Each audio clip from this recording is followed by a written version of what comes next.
الحمدللہ رب العالمین والصلاة والسلام علی سید المرسلین اما بعد فاعوذ باللہ من الشیطان الرجیم بسم اللہ الرحمن الرحیم۔ احباب عزیز وقار، شاعر نے بڑی پیاری بات کی ہے۔ کہتے ہیں زمین و زمان تمہارے لیے، مکین و مکان تمہارے لیے، ہم آئے یہاں تمہارے لیے، اٹھیں بھی وہاں تمہارے لیے، تمہاری چمک تمہاری دمک تمہاری جھلک تمہاری مہک، زمین و فلک سماند و سمک میں سکہ نشان تمہارے لیے۔ یہ شمس و قمر، یہ شام و سحر، یہ برگ و شجر، یہ باغ و ثمر، یہ تیغ و سپر، یہ تاج و کمر، یہ حکم رواں تمہارے لیے۔ وہ فیض دیے کہ جود کیے، نام لیے زمانہ جیے، جہانے لیے تمہارے دیے، یہ اکرمیاں تمہارے لیے۔ صحاب کرم روانہ کیے کہ آب نعم زمانہ پیے، جو رکھتے تھے ہم وہ چاک سیے، یہ ستر بداں تمہارے لیے۔ نہ روح امی نہ عرش بری نہ لوح مبیں، کوئی بھی کہیں خبر ہی نہیں، جو رمزیں کھلی ازل کی نہاں تمہارے لیے۔ خلیل و نجی مسیح و صفی سبھی سے کہی کہیں بھی بنی، خلیل و نجی مسیح و صفی سبھی سے کہی کہیں بھی بنی، یہ بے خبری کہ خلق پھری کہاں سے کہاں تمہارے لیے۔ یہ ایک شعر ایسا آ گیا ہے کہ تھوڑا میں اس کی وضاحت کرتا چلوں۔ یہاں کہا جا رہا ہے خلیل و نجی مسیح و صفی سبھی سے کہی، اب آگے ایک سوال کیا جا رہا ہے کہیں بھی بنی، یعنی خلق خدا کو مخاطب کر کے شاعر یہ کہنا چاہتا ہے، یہ احمد رضا خان بریلوی رحمۃ اللہ تعالی علیہ کا میں کلام پڑھ رہا ہوں،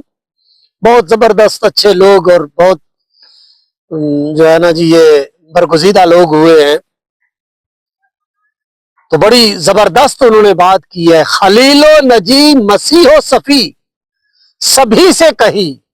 اب آگے نا ایک سوال کیا جاتا ہے کہ کہیں بھی بنی، یعنی اپنی بگڑی بات لے کر خلقت جو ہے وہ پہلے حضرت خلیل یعنی حضرت ابراہیم علیہ نبی علیہ الصلوۃ والسلام کی بارگاہ میں گئی، یعنی یہ محشر کے اس منظر کو جو ہے نا منظر کشی کر رہے ہیں کہ قیامت کا دن ہے، نفسا نفسی کا عالم ہے، خلق خدا جو ہے وہ بڑی تکلیف کے اندر مبتلا ہے، تو اب خلقت ساری امتیں مل کر حضرت ابراہیم علیہ نبی علیہ الصلوۃ والسلام کی بارگاہ میں پہنچتے ہیں کہ آپ 40,000 انبیاء کے دادا پر دادا ہیں، تو مہربانی کیجئے اللہ تبارک و تعالیٰ کی بارگاہ میں ہماری سفارش کیجئے۔ تو حضرت ابراہیم علیہ نبی علیہ الصلوۃ والسلام کیا جواب دیں گے؟ اللہ کے خلیل ہو، جواب کیا دیں گے؟ اذهبوا الی غیری، اذهبوا الی غیری، میرے علاوہ کسی اور کے پاس جاؤ، نفسی نفسی اذهبوا الی غیری۔ تو یہ ایک ترتیب انہوں نے بنائی ہے کہ خلیل و نجی مسیح و صفی، مسیح سے بھی کہا، حضرت عیسیٰ علیہ السلام کی بارگاہ میں بھی کہا گیا، حضرت آدم علیہ نبی علیہ الصلوۃ والسلام جو اللہ کے صفی ہیں، آدم صفی اللہ، تو حضرت آدم علیہ السلام کی بارگاہ میں بھی عرض کیا گیا، لیکن جواب کیا ملا؟ اذهبوا الی غیری، میرے علاوہ کسی اور کے پاس جاؤ۔ خلیل و نجی مسیح و صفی سبھی سے کہی کہیں بھی بنی، یہ بے خبری کہ خلق پھری کہاں سے کہاں تمہارے لیے، یعنی یا رسول اللہ صلی اللہ علیہ وسلم حضرت آدم کے پاس بھی ہم گئے، حضرت عیسیٰ علیہ السلام کے پاس بھی گئے، حضرت ابراہیم علیہ نبی علیہ السلام کے پاس بھی گئے، لیکن کہیں بھی ہماری بگڑی نہیں بنی۔ جب سرکار کی بارگاہ میں آئیں گے تو وہاں کیا جواب ملے گا، کیا فرمایا جائے گا؟ آنا لہا، آنا لہا، آنا لہا، ہاں میں اسی لیے ہوں، ہاں میں اسی لیے ہوں۔ اور ایک اور جگہ فرماتے ہیں فقط ایک ہی مقصد ہے انعقاد بزم محشر کا، فقط ایک ہی مقصد ہے انعقاد بزم محشر کا کہ ان کی شان محبوبی دکھائی جانے والی ہے۔ او بھائی میرے، تو پتہ نہیں کن جھگڑوں میں پڑا ہوا ہے یا کس چکر میں پڑا ہوا ہے، یہ تو میدان محشر برپا ہی اس لیے ہو رہا ہے کہ اپنے محبوب کی وہ شان دکھائے۔ اور یاد رکھیے یہ جو کائنات بنی ہے سرکار علیہ الصلوۃ والسلام کی ذات اقدس وجہ تخلیق کائنات ہے۔ جیسے کہا نا کہ میری معراج کہ میں تیرے قدم تک پہنچا، میری معراج کہ تو جانے کہاں تک پہنچا، میری معراج کہ میں تیرے قدم تک پہنچا۔ تو سرکار علیہ الصلوۃ والسلام کی ذات اقدس کی حضوری جو ہے، سرکار کی محبت جو ہے، سرکار کی آل کی محبت جو ہے، سرکار کے اصحاب کی محبت جو ہے،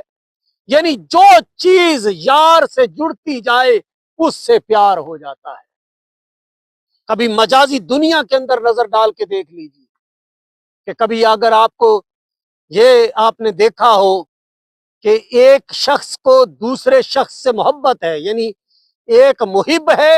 ایک محبوب ہے، تو محبوب جب غلطی بھی کرتا ہے نا تو محب کو وہ عیب نظر نہیں آتا، بلکہ وہ یہ سمجھتا ہے کہ واہ جی واہ کیا بات ہے، یہ تو میرے محبوب کی ادا ایسی ہے۔ یعنی وہ اگر مثال کے طور پر اس کو کوئی برا بھلا لفظ کہہ دیا جاتا ہے، کچھ سخت الفاظ کہہ دیے جاتے ہیں، تو وہ یوں نہیں کہتا کہ اس نے میرے ساتھ زیادتی کی ہے میرے محبوب نے، بلکہ وہ یہ کہتا ہے یہ جی اس کی عادت ہے، یہ اس کی ادائیں ہیں۔ تو یاد رکھیے محبوب کی ادائیں، ان سے پیار ہونا چاہیے، محبوب کی گلی کوچے سے پیار ہونا چاہیے، محبوب سے محبت رکھنے والوں کے ساتھ محبت ہونی چاہیے۔ اگر مجاز کے یہ اصول ہیں تو پھر حقیقت کے اصول تو کتنے پاکیزہ ہوں گے۔ لیکن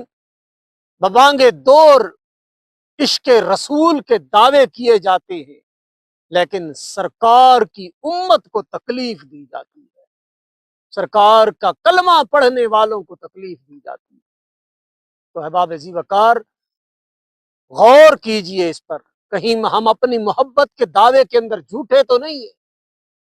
ہمیں اپنی سچائی کو ڈھونڈنا چاہیے، ہمیں پتہ کرنا چاہیے کہ میں کون سے پانی میں ہوں، میری کیا پوزیشن ہے، میرا کس طریقے سے میری زندگی گزر رہی ہے، کیا میں سرکار علیہ الصلوۃ والسلام کی ذات اقدس کے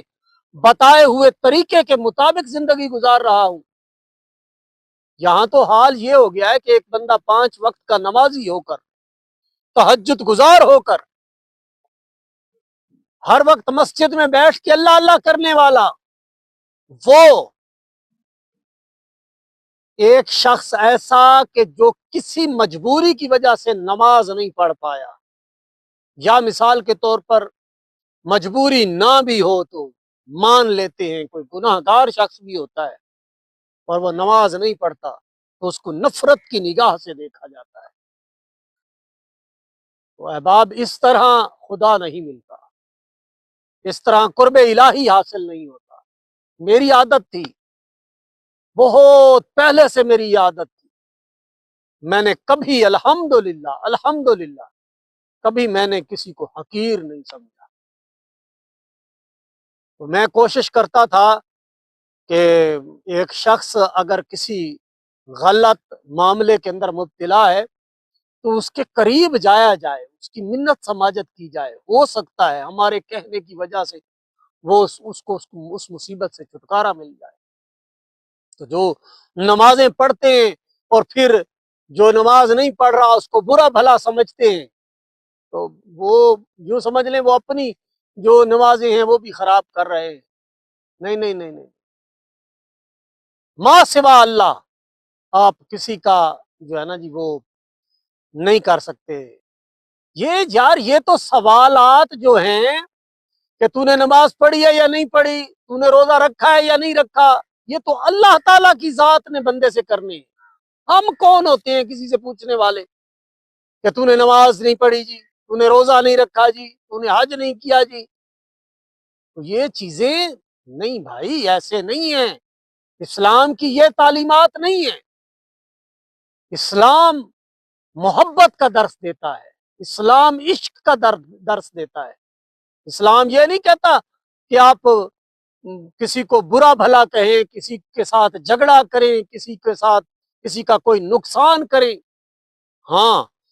پھر ایک جگہ پہ یہ مطلب وہ مقام ایسا آ جاتا ہے، وہ جگہ ایسی آ جاتی ہے جہاں پہ آپ کو قتال بھی کرنا پڑتا ہے، لڑائی بھی کرنی پڑتی ہے، جھگڑا بھی کرنا پڑتا ہے، لیکن وہ جو لڑائی اور جھگڑا ہوتا ہے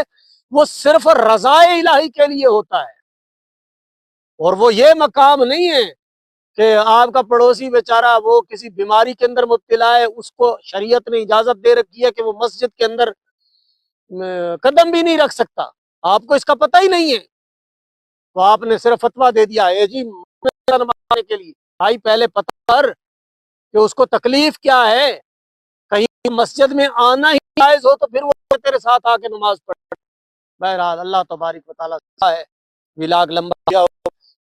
پر توجہ دیجیے،